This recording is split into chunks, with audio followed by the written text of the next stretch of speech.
Hello everyone, आज हम cost of equity share से रिलेटेड कुछ प्रैक्टिकल क्वेश्चंस करने वाले हैं। तो आइए उससे पहले कुछ इसके बैकग्राउंड को जान लेते हैं। तो as we have discussed earlier, हमने कॉस्ट ऑफ डिबेंचर और कॉस्ट ऑफ प्रेफरेंस शेयर से रिलेटेड कुछ प्रैक्टिकल क्वेश्चंस करे थे।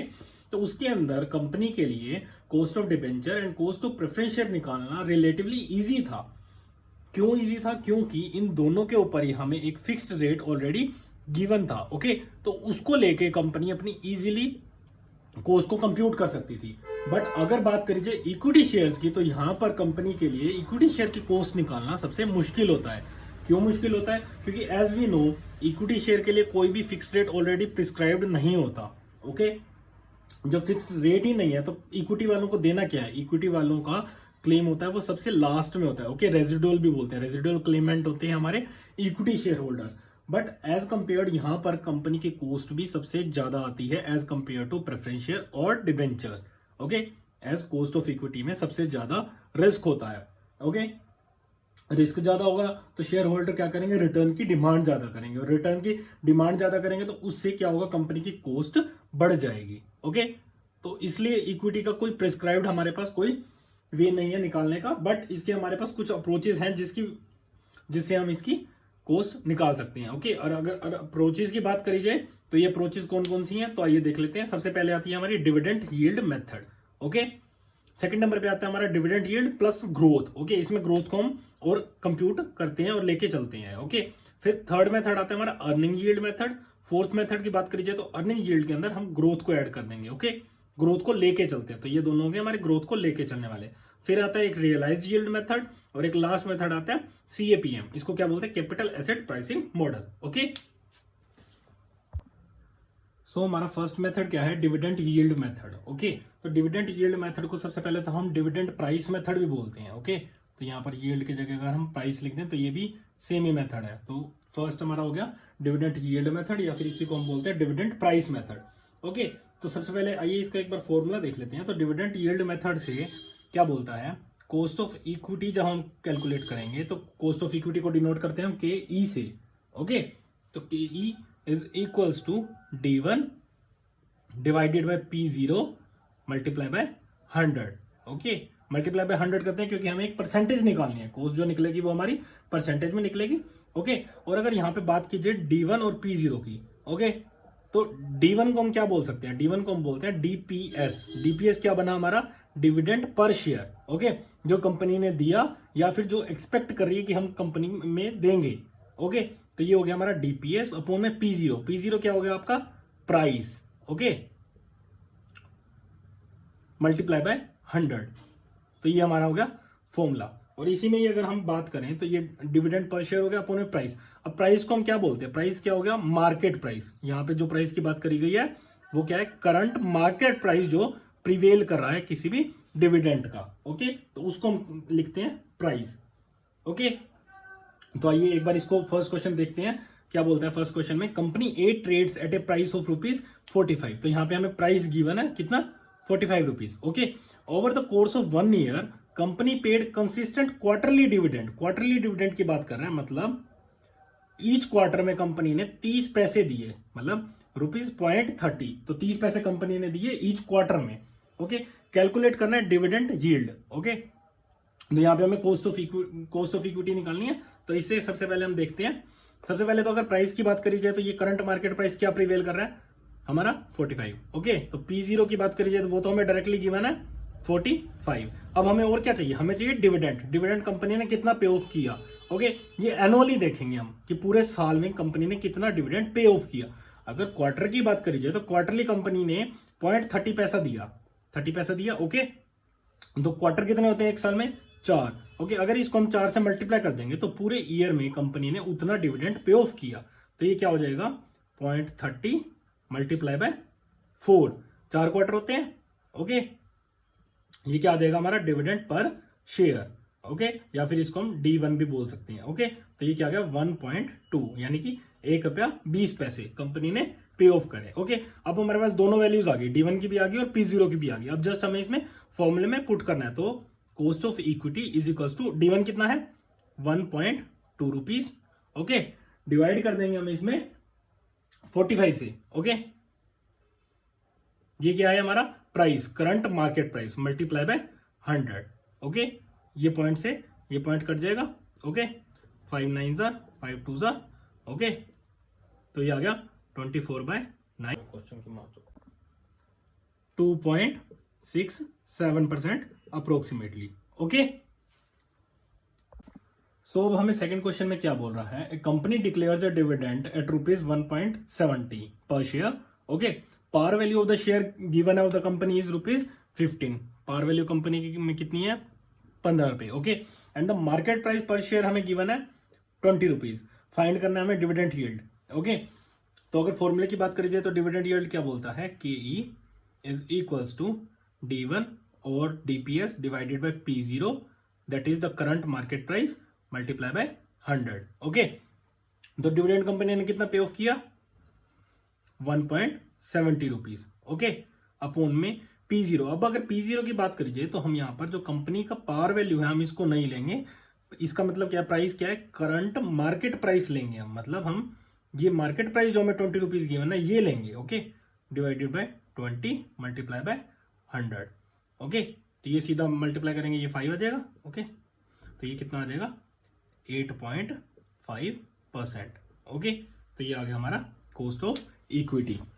सो अब हमें थर्ड क्वेश्चन में क्या बोल रहा है, कंपेयर करना है हमें दो कंपनीज का डाटा गिवन है, PQR limited as well as the XYZ company limited. Okay, तो यहाँ पर क्या बोल रहा है, डिविडेंड जो डिक्लेयर किया गया थ्रू आउट द ईयर, पूरे साल में, वो कितना है, PQR कंपनी का देखा जाए तो यह 7,50,000, वेयर एज XYZ कंपनी ने 1,24,800 रुपए। ओके, तो ये कंपनी ने डिविडेंड को डिक्लेयर किया।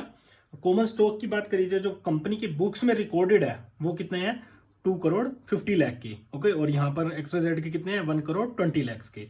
Okay, number of share outstanding हमें गिवन है कितने, 50,000 PQR कंपनी के, और XYZ के 24,000। ओके, और अगर पार वैल्यू की बात करी जाए शेयर्स की, जो हमें पिछले क्वेश्चन में भी जैसे गिवन था, जो कंपनी की बुक्स में है वो कितनी है, 50 रुपए पर शेयर। ओके, और यहाँ पर भी दोनों की कितनी है, 50 rupees per share. Okay, but market value तो उनकी डिफरेंट हो सकती है। ओके, और मार्केट वैल्यू की बात करी जाए, मार्केट वैल्यू शेयर्स की PQR लिमिटेड की कितनी है, 60 रुपीज पर शेयर। ओके, और XYZ कंपनी की कितनी है, 52 रुपीज पर शेयर। ओके, तो इनमें हमें कॉस्ट निकालनी है। ओके, तो अब इसमें देखते हैं डिविडेंड यील्ड से कैसे होगा। तो सबसे पहले तो अगर बात की जाए हमें क्या चाहिए होता है, हमें अगर फॉर्मूले की बात की जाए तो हमारा फॉर्मूला क्या होता है, KE is equals to D1, that is the dividend per share. Okay, divided by P0 current market price into में 100। ओके, अगर देखा जाए P0 करंट मार्केट प्राइस तो हमें गिवन ही है ऑलरेडी, कितनी है, 60 rupees and 52 rupees. But dividend per share हमें गिवन नहीं है, हमें टोटल डिविडेंड गिवन है, ये है टोटल डिविडेंड 7,50,000 और 1,24,800 रुपए। ओके, बट हमें नंबर ऑफ कॉमन शेयर्स भी तो गिवन है 50,000 एंड 24,000, तो हम इससे इजीली कैलकुलेट कर सकते हैं डिविडेंड पर शेयर कितना दिया गया। ओके, एक शेयर पे टोटल शेयर्स है 50,000, 50,000 के ऊपर हमें 7,50,000 डिविडेंड दिया गया। ओके, सेम XYZ कंपनी की बात की जाए तो 24,000 शेयर्स पे हमें 1,24,800 टोटल डिविडेंड दिया गया, तो हम डिविडेंड पर शेयर हम इजीली निकाल सकते हैं। ओके, तो अब अगर हम PQR कंपनी की बात करें यहीं पर, तो यहाँ पे क्या हो गया, अगर हम डिविडेंड पर शेयर की बात करें, ओके, तो ये क्या आ गया, टोटल डिविडेंड कितना पे ऑफ किया, 7,50,000। ओके, इसको हम डिवाइड करते हैं टोटल नंबर ऑफ शेयर से, नंबर ऑफ शेयर्स कितने हैं हमारे, 50,000, तो हमारा डिविडेंड पर शेयर निकल के आ जाएगा। ओके, ये किसका आएगा, PQR लिमिटेड का। सेम वे XYZ लिमिटेड की अगर हम बात करेंगे तो यहां पर डिविडेंड पर शेयर जब हम निकालेंगे तो डिविडेंड एक्चुअल में दिया कितना गया, 1,24,800 रुपए। ओके, इसको हम डिवाइड कर देंगे जब 24,000 से, क्यों 24,000 क्यों, क्योंकि जो कॉमन शेयर आउटस्टैंडिंग है XYZ कंपनी के वो कितने हैं, 24,000। ओके, तो जब हम इसको डिवाइड कर लेंगे तो यहां पर डिविडेंड पर शेयर हमारा आ जाएगा 15 रुपीज। ओके, और वेयर एज जब हम XYZ कंपनी लिमिटेड की बात करेंगे तो यहां पर डिविडेंड पर शेयर जो डिक्लेयर किया गया वो है 5 रुपए 20 पैसे, यानी कि 5.2। ओके, तो ये आ गया हमारा dividend per share. Okay, P0 में ऑलरेडी गिवन ही है, तो अब हमें क्या निकालना है, हमें क्या KE निकालेंगे डिविडेंड यील्ड मेथड से। ओके, तो KE का फॉर्मूला अगर हम PQR कंपनी की बात करें तो यहां पर क्या हो गया, डिविडेंड पर शेयर हमने ऑलरेडी निकाल लिया, कितने, 15 rupees. Okay, divide by market value, current market value कितनी प्रिवेल कर रही है, 60 rupees, okay, divided by 60 multiply by 100, okay. Where as XYZ company की अगर बात की जाए तो यहां पर क्या आएगा, KE is equals to dividend per share अब हमारा कितना है 5.2 divided by current market price कितना है 52 divide by 52 multiply by 100, okay. इनको जब हम सॉल्व करेंगे तो यहां से हमारी आ जाएगी 25%, ओके, और यहां से हमारी डायरेक्टली कितनी आ गई 10%, ओके। तो डिविडेंड यील्ड की अगर बात करी जाए PQR लिमिटेड की तो वो कितनी है 25%, वेयर XYZ कंपनी की कितनी है 10%, ओके। तो इसको देख के हम क्या बोल सकते हैं, इसको हम देख के ये बोल सकते हैं कि डिविडेंड जो हमें कमा के दे रहा है, यील्ड का मतलब क्या होता है कमाई, ओके। तो जो हमें कमा के दे रहा है तो हम क्या बोल सकते हैं कि इन्वेस्टर जो चूज करेगा वो PQR लिमिटेड को करेगा, क्योंकि यहां पर जो डिविडेंड है, जो कमाई है वो ज्यादा है as compare to XYZ limited, okay. तो ये था हमारा थर्ड क्वेश्चन। तो आइए फोर्थ क्वेश्चन में क्या बोल रहा है, हमें यहाँ पर कुछ डाटा गिवन है ऑलरेडी। तो ये क्या बोल रहा है, अर्निंग पर शेयर EPS हमें गिवन है 20 रुपीज, 60% DP रेशियो में गिवन है। DP रेशियो का मतलब क्या होता है, dividend pay out ratio, okay.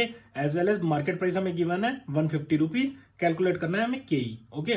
तो कॉस्ट ऑफ इक्विटी का सबसे पहले तो हम फॉर्मूला लिख लेते हैं। तो ये क्या है, D1 या फिर DPS अपॉन में P0 मल्टीप्लाई बाय 100, ओके। तो अब अगर बात करी जाए P0 क्या होता है, current market price, market price तो हमें 150 ऑलरेडी गिवन है, ओके। तो ये कितना है हमारा 150, बट डिविडेंड हमें अभी नहीं पता, तो हमें डिविडेंड निकालना पड़ेगा, डिविडेंड पर शेयर हमें निकालना पड़ेगा, ओके। हमें क्या गिवन है, अर्निंग पर शेयर गिवन है, यहां पर कमाया कितना अर्निंग, ओके।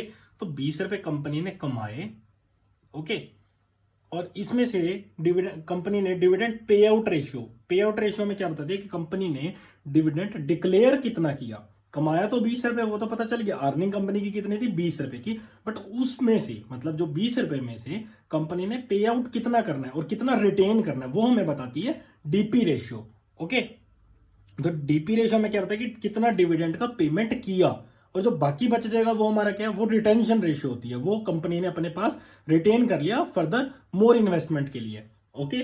तो अगर हम इसको मल्टीप्लाई कर देंगे किससे, DP रेशियो से, तो ये हमारा आ जाएगा, ये पर शेयर तो हमें गिवन ही है, EPS है पर शेयर, जब हम इसको डिविडेंड DP रेशियो से मल्टीप्लाई कर देंगे तो ये हमारा क्या आ जाएगा, डिविडेंड पर शेयर जितना कंपनी ने डिस्ट्रीब्यूट किया, ओके। तो ये क्या हो गया 20 मल्टीप्लाई बाय DP रेशियो कितनी है 60%, 60 divided by 100 that is 12 rupees. तो अब इसका मतलब क्या है, इसका मतलब ये है कंपनी ने कमाया तो 20 रुपए, अर्निंग पर शेयर कितनी हुई 20 रुपीज की, लेकिन कंपनी ने जो डिस्ट्रीब्यूट किया वो ओनली कितने किए 12 रुपए, ओके। तो बाकी का बैलेंस कितना बच गया हमारे 8 रुपए, वो कंपनी ने अपने पास एज ए रिटेंशन रेशियो या फिर रिटेन अर्निंग के नाम के रख लिए, ओके। तो डिस्ट्रीब्यूट कितने में 12 रुपए, ये हमारा आ गया डिविडेंड पर शेयर, बस डिविडेंड आ गया। P0 में पता है, तो हम कॉस्ट ऑफ इक्विटी अगर फाइंड आउट करेंगे तो वो कैसे करेंगे, DPS that is 12 rupees divided by current market price, P0 की बात करी जाए तो वो कितना है 150 मल्टीप्लाई बाय 100, ओके। 0 से 0 कैंसिल, 3 4 5 2 8%, ओके। तो यहां पर कॉस्ट ऑफ इक्विटी निकल के आ गई हमारी 8% की, ओके। तो आइए एक लास्ट क्वेश्चन और देख लेते हैं। तो इसमें क्या बोल रहा है, इसमें हमें दो कंपनीज का डाटा गिवन है, company A and company B का। तो ये क्या बोल रहा है, डिविडेंड डिक्लेयर किया गया, okay. Total dividend during the year declare किया गया 8,50,000 by the company A, where as company B ने 95,000 का डिविडेंड डिक्लेयर किया, okay. Market value per share हमें ऑलरेडी गिवन है कितनी 29 रुपीज एंड 31 रुपीज, ओके। अब ये थर्ड में क्या बोल रहा है, dividend attributed to each share. तो ये हमें क्या बता रहा है, ये हमें यही बता रहा है डिविडेंड पर शेयर, ये हमें ऑलरेडी बता ही रखा है डायरेक्टली कितना है 7 रुपीज एंड 8 पैसा, और यहाँ पर 3 रुपीज एंड 17 पैसा, ओके। और यहाँ पर क्या बोल रहे हैं, नंबर ऑफ शेयर आउटस्टैंडिंग हमें बता रखे 1,20,000 और 30,000, ओके। पर वैसे तो देखो अब इसके ना दो मेथड हो गए, या तो अगर हमें ये ना भी दे रखा होता डिविडेंड पर शेयर, अगर हमें ना भी गिवन होता तो भी हम इसको कर लेते।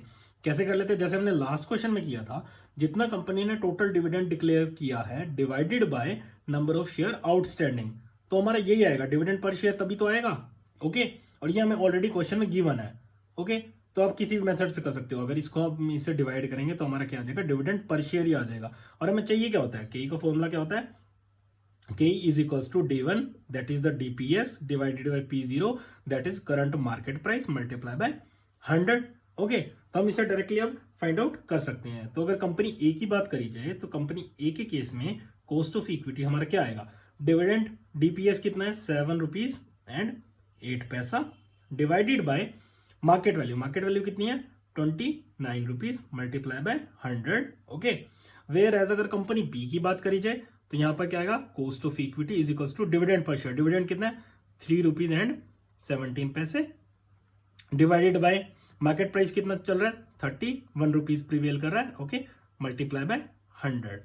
ओके, तो अगर इसको सॉल्व करेंगे तो हमारा अप्रोक्सीमेटली क्या आ जाएगा, यहाँ पे आ जाएगा हमारा 24% अप्रोक्सीमेटली। ओके, और अगर कंपनी बी की बात करी जाए तो यहाँ पे हमारा अप्रोक्सीमेटली कितना आ जाएगा 10%। ओके, तो अगर दोनों में से बताना हो कि बेटर कंपनी कौन सी है तो हम क्या बोलेंगे, company A is better than company B. Okay, जो इन्वेस्टर इन्वेस्ट करेगा तो वो कंपनी ए को प्रेफरेंस देगा as compare to company B.